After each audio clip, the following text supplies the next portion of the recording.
दोस्तों, आज की जो घटना है बहुत ही भयावह है। जहां पर एक लड़का और एक लड़की एक होटल में पहुंचते हैं और रिसेप्शन में जाकर कहते हैं कि हमें एक कमरा चाहिए।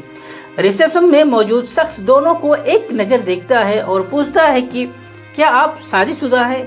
इस सवाल पर दोनों एक दूसरे को देखते हैं और फिर फौरन जवाब देते हैं कि हाँ, हम पति पत्नी हैं। इस पर रिसेप्शनिस्ट उनसे एक आईडी मांगता है। दोनों अपनी आईडी दिखाते हैं। इसके बाद उन्हें कमरा नंबर 200 दे दिया जाता है। अब होटल का यह कमरा दूसरी मंजिल पर था। दोनों ऊपर जाते हैं और कमरा अंदर से बंद कर लेते हैं, लेकिन इसके कुछ देर बाद होटल से लड़की की चीखने की आवाज़ सुनाई देती है। चीखें दूसरी मंजिल से आ रही थी। इन चीखों को सुनकर होटल का स्टाफ फौरन कमरे की तरफ भागता है और जैसे ही स्टाफ कमरे के पास पहुंचता है, उनके होश उड़ जाते हैं। दोस्तों, होश उड़ जाने वाली कुछ बात ही ऐसी थी। आगे की सच्चाई जान के आपके भी होश उड़ जाएंगे। आगे बढ़ने से पहले एक छोटी सी गुजारिश है, चैनल को लाइक और सब्सक्राइब कर दीजिए, जिससे हमारा हौसला और बढ़ता रहे।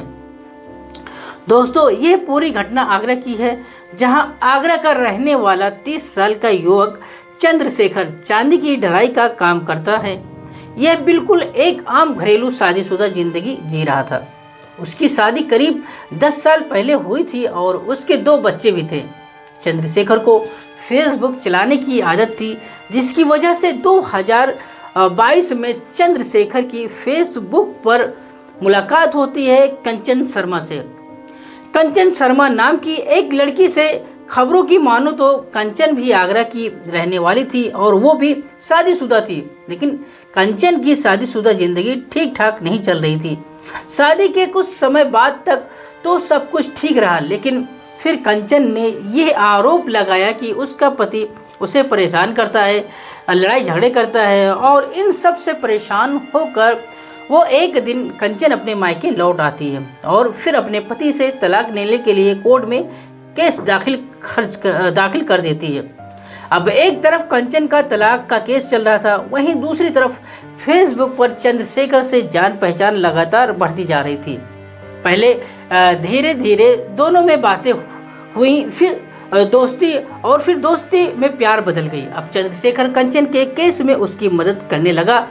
कभी कोर्ट जाना होता तो वो उसके साथ होता, जिसकी वजह से अब आए दिन दोनों मिलने लगे और साथ समय बिताने लगे। और फिर वो दिन आया जब कंचन का फाइनली तलाक हो गया। अब वह पूरी तरह से आज़ाद थी, लेकिन वही चंद्रशेखर कंचन से शादी करना चाहता था, लेकिन यह रिश्ता संभव नहीं था क्योंकि चंद्रशेखर पहले से शादीशुदा था। उसके बच्चे, परिवार थे। कहाँ जाए तो इस रिश्ते को कोई मंजिल नहीं थी।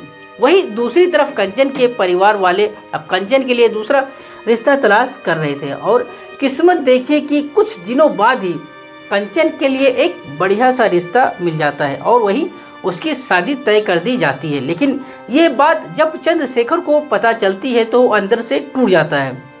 उसकी बेचैनी बढ़ने लगती है और फिर उसने कंचन से मिलने की जिद पकड़ ली।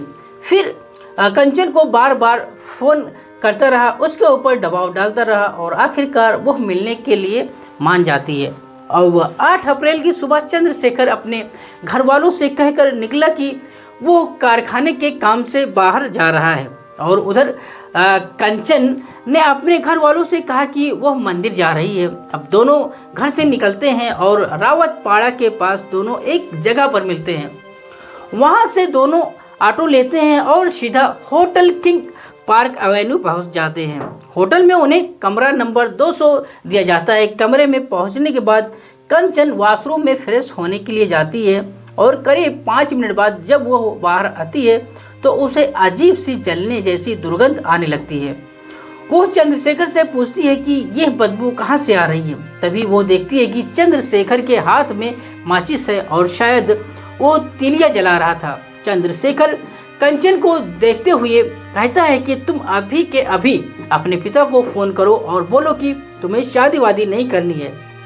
कंचन तभी घबरा जाती है और वह समझाने की कोशिश करती है कि घर चलकर बात करेंगे, होटल में तमाशा मत करो। लेकिन चंद्रशेखर की आंखों में उस वक्त तक यह समझदारी नहीं थी, सिर्फ जुनून था। अचानक वो अपनी जेब से आधा लीटर एक प्लास्टिक की बोतल निकालता है जिसमें किसी तरह का कोई ज्वलनशील पदार्थ था। वो उसे अपने सिर और शरीर पर डालता है और माचिस की तिल्ली सुलगा देता है। देखते ही देखते हर तरफ आग फैलने लगती है। लपटें चारों तरफ फैल जाती हैं। कंचन चीखने लगती है। उसे कुछ समझ में नहीं आ रहा था कि आखिर वो करे भी तो क्या करे। और उसी वक्त उसे पलंग पर कंबल दिखाई देता है। वो पलंग से कंबल उठाती है और आग बुझाने की पूरी कोशिश करती है। चंद्रशेखर को बचाने के लिए वो उस कंबल पर उस आग पर कंबल डाल देती है, लेकिन इस कोशिश में उसके हाथ भी सुलझ जाते हैं। वहीं होटल का स्टाफ जब चीखें सुनता है तो सभी के सभी दौड़ते हुए कमरे के पास पहुंचते हैं।